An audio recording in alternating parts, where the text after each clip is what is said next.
You're listening to the Jiu Jitsu Lou podcast, and I'm Lou Temlett. I'm guessing you're having a good day because either you've been on the mats, considering getting on the mats, or maybe heading to compete.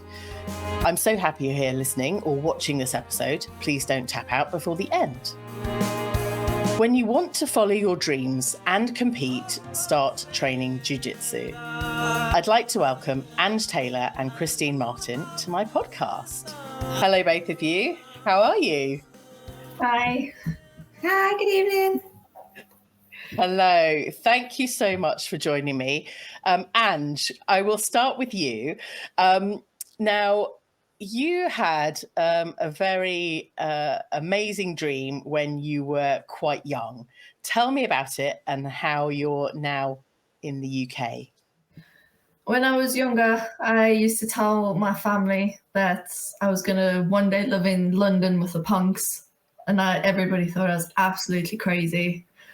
But I'm not in London, which is all right. And it's quite busy there. I'm actually quite settled where I am, but I am in the UK. Fantastic. And you're from South Africa and you came over to the UK and you're currently living in? A town called Hina in Derbyshire. Fantastic. And so you've been training Brazilian Jiu Jitsu in the UK for how many years now? 2017. So like maybe 6 years, I think it is. Fantastic. And it's something that you hadn't quite done before, but tell me about your previous kind of career in martial arts. So I initially started back in South Africa and did kickboxing and then moved a bit into MMA. I always wanted to have like an MMA fight because I was like, I don't know, my family did think I was a bit weird because they all golfers. And I then moved to England and I knew nobody. I was in a little town with like nobody around and I looked for something similar. And I think, Gracie Barra Ilkeston came up and it was a 5-minute walk from the house. So it was a no-brainer. Fantastic. And the first person you encountered during your kind of first introduction here in the UK was, in fact, Christine. Hello, Christine. How are you? Yes, I'm great, thank you. So tell me how the first session went, meeting Ange, coming from South Africa with an MMA background. What was it like having her on the mats?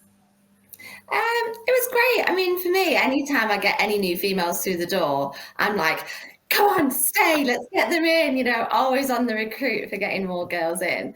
And Angela came through, was quite quiet, but was obviously keen to learn and, keen to just get stuck in and have a go. And that, straight away I'll latch onto that because it's great, isn't it? That's what you want when I'm now doing a lot more coaching. And when you're a coach, anyone that's willing to learn and keen to learn is, straight away, great. Yeah, that's fantastic. I remember starting as a white belt. I'm relatively strong, but actually the kind of energy of a fresh white belt, we tend to use, I'm talking the first person, we use our, strengths, as it were, when we come onto the mat. But did you sense that Ange had a background in martial arts? I think you were obviously physically strong. I mean, you still are. Like, you've always been physically strong, and I think the thing that's a giveaway, and I think sometimes it's more noticeable with females, is that little bit of confidence to just have a go, and not that fear that you'll get broken. I think jiu-jitsu looks much worse than it is to somebody that's never done anything, and she was willing to just, have a go at sparring, have a go at like trying to pass the guard, and not worried about it being injured as such, because I think, as a club we've got good control, but I think just that like, oh, I could do this. And I think that was a giveaway that there was perhaps something she'd already done. I love that. I love meeting new people on the mats and, just being a white belt and kind of sensing the different backgrounds, all of the kind of different influences.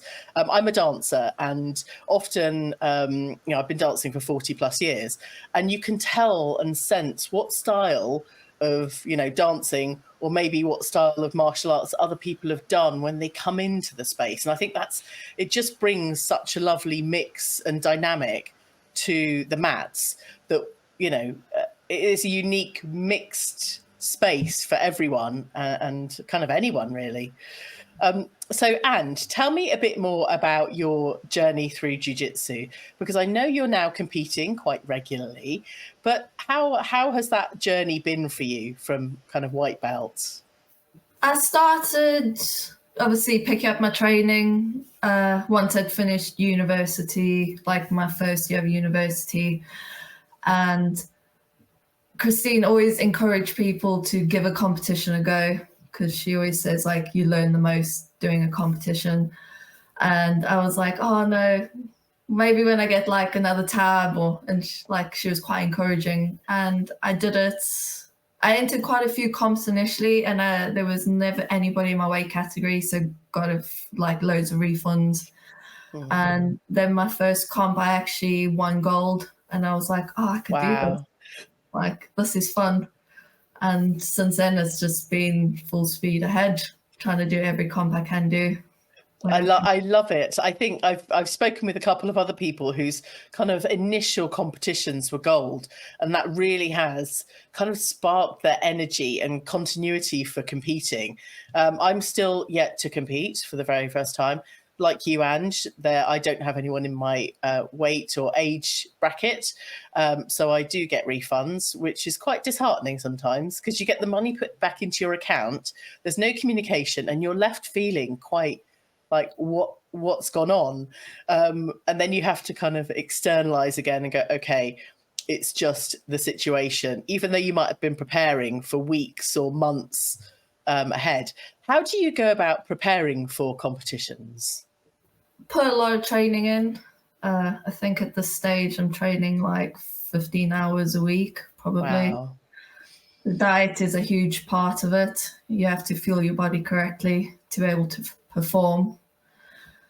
And recently I've actually started doing a meditation before I walk onto the mat. So 6 minutes like prep of just meditating, going through the game plan. Nice.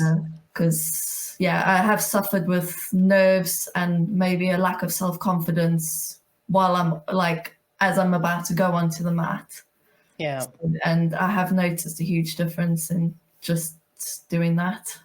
That's good. Can you talk us through this meditation? Is it something guided, or is it something that you've kind of put together to really help you?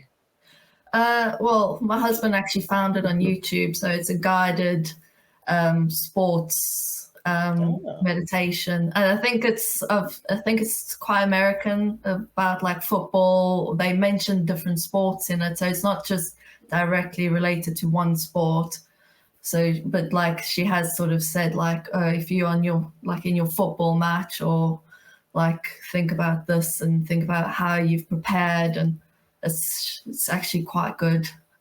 I was never one to fully okay, I'm going to meditate before I go and fight somebody, because you want to do the opposite. But I love that. I have found it has helped. No, that's really good. I will get the link from you if that's okay, and pop it in the show notes, because I think I will certainly be listening to it. Any help I can get prior to my first competition, I will absolutely take it on board. Christine, how do you help kind of teammates within your school prepare for competition? I guess there's quite a few aspects, isn't there? Like, obviously on the mat, initially it's technical, so it's going through because we have like classes for all abilities. So a lot of the classes, it's introducing jiu-jitsu, it's getting those good fundamentals, those good foundations. And once you're starting to see people grasp the foundations and knowing what to do in each position, then it becomes a bit more tactical and starting to get them to understand the tactics. And I think that's something that definitely shifts when you start competing, is understanding how to be a little bit tactical with your approach, and having, as Angela's already sort of like referred to, is having a game plan and having a strategy.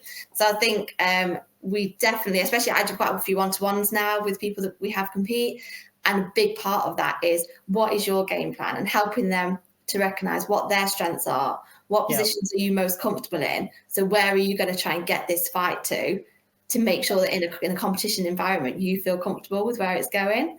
So kind of game plan and sort of technical tactics, that's probably a big part. But then I think as well, it's that at the competition, anyone that's been to a competition when I'm there, I'm very vocal. I did have a reputation for sort of being the one that you can hear over the barrier all through the venue. I love it. But trying to sort of, just like be supportive as the match is going, whether it's going well or going south, trying to just keep that encouragement going, because sometimes when you're in a bad position, you can hear someone just shouting, it's okay, you've got time, let's try this, let's try that. It can really help you hold your nerves and pull it back. And then after, I guess it's that kind of coming back to the drawing board at training, the next week, and being like, whatever the result, let's find the positives in how that match went. Let's look at the areas we can improve, and let's do that together. So I guess it's a whole process that just then goes over and over again and keeps, continuous cycle, really. I love that. I've been training for about 18 months, and I've just been observing different games that people have. I attend a lot of the competitions. I'm feeling like that's one way for me personally to kind of absorb competition energy, see what it's like, see whether that's my thing.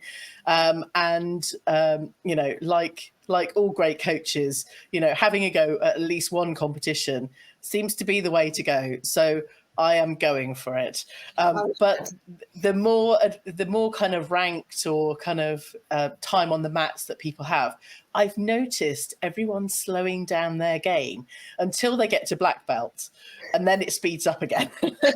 What is your kind of view on or kind of observation of, the progression that you've seen through your students? You mean from like how they spar and how they compete? Okay. Is what I'm seeing the slowing down real, or is that just based on one view? Absolutely. I mean, I think without meaning to come across rude at all, everyone makes a joke, don't they, about when white belts first start, and it's kind of like the matches can be a bit wild and things, but it's new. It's getting used to new adrenaline, isn't it? Something, even at training, even you have very competitive sparring at your academy, you cannot replicate that same adrenaline that you get at a competition. And so I think when people are new to competing, no matter what grade, if you're new to competing, dealing with that surge of adrenaline or dump of adrenaline as you first go on the mat is a real learning curve. So I definitely think that sort of the lesser experienced competitors, you see the matches can be quite fast paced, and it can go from one lead to the other person leading very quickly, very back and forth. Perhaps because there isn't that same understanding of tactics, maybe of getting a bit of a lead in a controlling position, settle in a little bit, take a bit of energy, and then move on to the next, control the position. And I think that sort of people learn that through experience and time of actually, even in a competition, there's points when you can change the pace of the fight to what pace suits you, and you can kind of get that control. And that definitely comes with a bit of being able to manage your nerves and technical experience. But then, again, once you get that, you can then, if you're somebody that's a fast-paced fighter, you can then increase the pace again and know that you can manage that. Yes. I'm always going to come back to dancing because that's my core.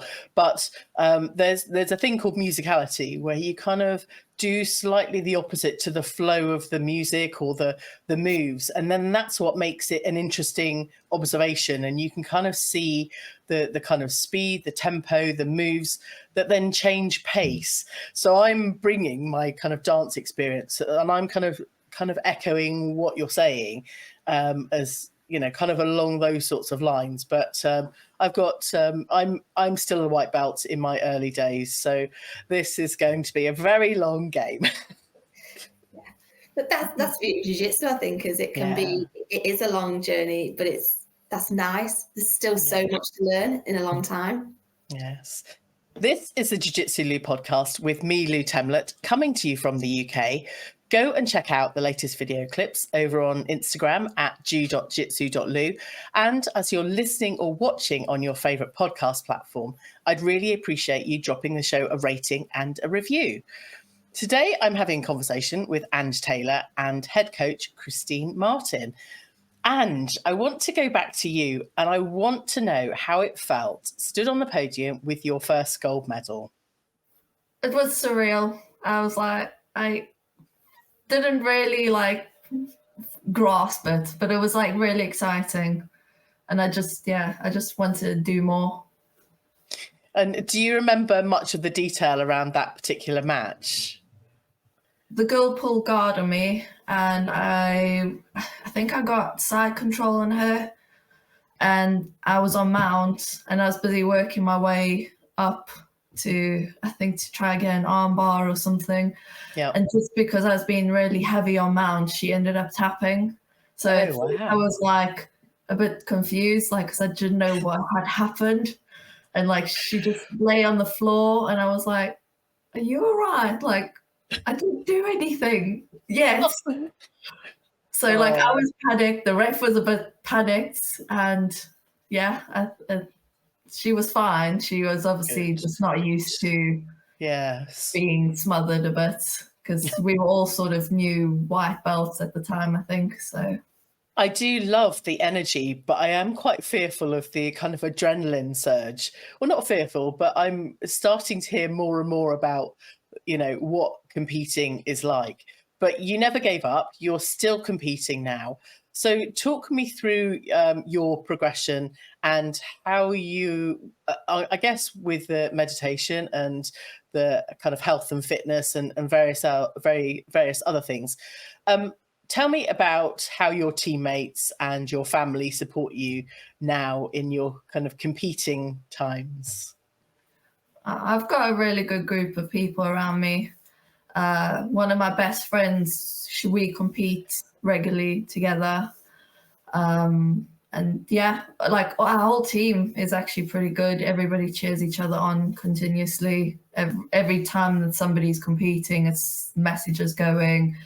Everybody always helps you prepare really well. And if you need any advice or lifts to get anywhere, everybody's always just willing to jump in and help. My husband's very supportive. He started coming and watching quite a few of my matches recently and being a bit more involved. And he listens to me go on about jiu-jitsu 24/7. Every now and then I get an eye roll, again. But so you've not managed to convince him to start training yet? No, I tried once, and he just said it's not for me. That's fine. It's not for everyone, is it? But no. It sounds like you've got a wonderful group of people around you supporting. And I think, the whole community within jiu-jitsu is just so supportive. Everyone wants you to kind of succeed and kind of be there for you as well, which I find really lovely. So you've got a friend that do you always register together, and are you always kind of showing up at competitions? We do try. She's always the first to register, and I'll wait and see if there's going to be a competitor for me, but we generally register, and then she normally drives, so I just get in the car with her. Fantastic. And her energy is really good to be around. She's always positive. She's always happy and very motivational and supportive. Regardless of what you do, she's just always has your back. So, that's really good. A shout out to Angie's friend. You're welcome to name check her. We will tag her in the show. Becky Mayo. Okay, there we go. We've got a name drop. So you've had lots of successes, but tell me about the times that you found most difficult throughout training jiu-jitsu. Oh, I must say, I think it was when I was a blue belt. I had probably one of the worst parts of my jiu-jitsu journey. I went from winning gold constantly to getting promoted at the British Open after winning gold on the podium. to then like just not being able to medal, or like first match losing, and it was just hard dealing with that. And I still kept showing up. I cried loads of Christine. Oh, A lot of debriefs.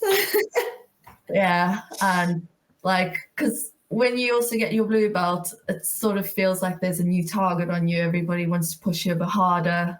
They want you to get better. And sometimes you feel like it's personal when it's not personal. And yeah, lots of crying. Lots of times I kept saying, I can't do this anymore. And my husband was always like, no, just go train, go have some fun. And even though I was entering competitions and like getting in the car, like bawling my eyes out and like saying, I can't do this anymore, I still registered and still kept competing. And I went to Europeans, and after the first year at Europeans, I think I like fell into a triangle like the first minute, and I sat there for 4.5 minutes trying to get out of a really tight triangle. And I was like, oh, okay, it's fine. First Europeans, big comp. It was the biggest I'd ever done. Second year, put loads of prep into it.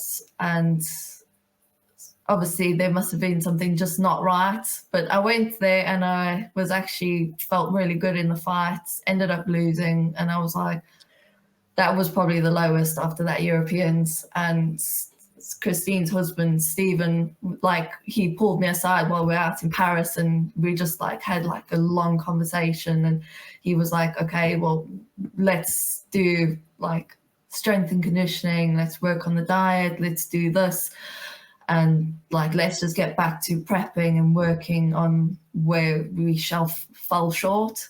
Like, oh, Stephen, I don't think I can do this anymore. And he's like, no, you know, we'll get there. And I was like, okay. And my mom at the time kept saying, well, if it's not good for you, if it's not good for your mental health, maybe take a break. And I was like, oh no, you telling me I'm not doing that. Now you've told me, I'm going to show you. I love that whenever someone says, oh no, of course you've got a way out, let's just pause this. And then your whole mentality, you almost need those people to go, no, it's okay, just take a break.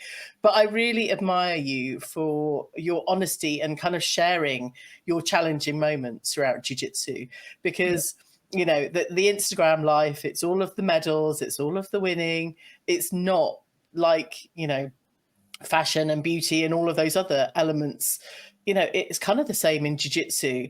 All of those tears, all of that emotion, all of that outpouring of kind of disappointment is not shared in that way. And, you know, thank you so much for sharing, because I think, you know, we all need to hear that it's okay to feel that way. I remember kind of giving my son a hug after his first match that he lost, and it was just heartbreaking as a parent.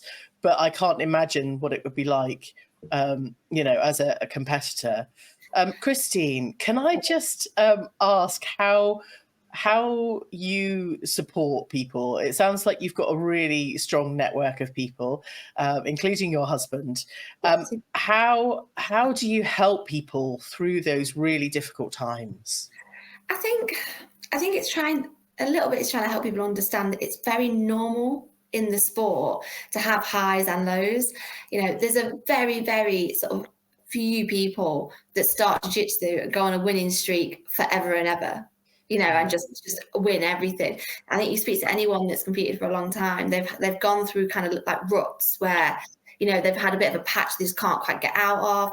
Sometimes it's a whole grade, sometimes it's just a 6-month period. And, you know, often there's other aspects that maybe play into that. But I think sometimes it's just, say, for example, with Anja, you know, I think, as she's alluded to, she had a really good start in jiu-jitsu, you know, but I think there was this kind of, she had no expectation on herself, really surprised herself. And it was just like, oh, I've got nothing to lose, I might as well just go for it. You know, it's my first British, it's my first this, and the wins just kept coming. Amazing. Yeah, suddenly you go to blue belt and it's like, oh, this is a graded belt now. I should know things and I should be winning people now. And I can't lose to somebody lower grade than me. And yes, that's a man that's 20 kilos heavier, but he's a white belt. I can't lose. And I think sometimes mentally people get this sort of, they're putting higher expectations on themselves, more pressure on themselves, less able after something goes wrong to kind of still pull out the positives, because you start to be harder on yourself. And I think that can have a real spiral then in performance.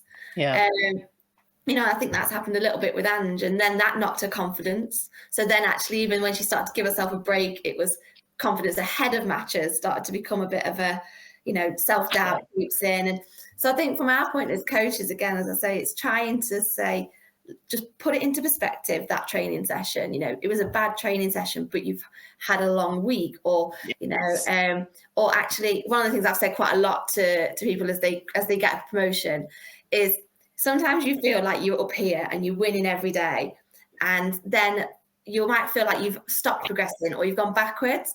I said, often it's not that you've gone backwards, it's that your teammates around you, perhaps the higher grades, perhaps your kind of equal levels, they're all like, we're having tough matches, let's step it up.